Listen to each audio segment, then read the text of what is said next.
کہ یہ ادب جو ہے یہ ہمیں آج سے ہی نہیں شروع سے ہی عطا فرمایا گیا ہے۔ آپ دیکھ لیں جیسے ہی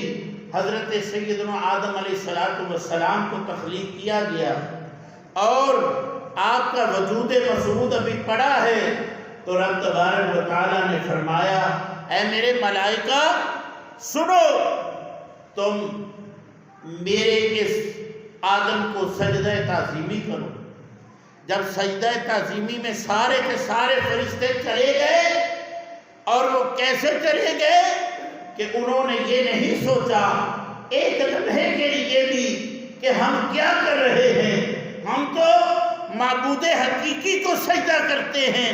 ہم تو اللہ تعالیٰ وحدہ لا شریک کے آگے جھکتے ہیں، ہم تو اللہ تبارک و تعالیٰ کے آگے اپنی جبینوں کو جھکاتے ہیں۔ لیکن حکم ہوا ہے کہ سجدے میں چلے جاؤ اور سجدہ بھی آدم کو کرو۔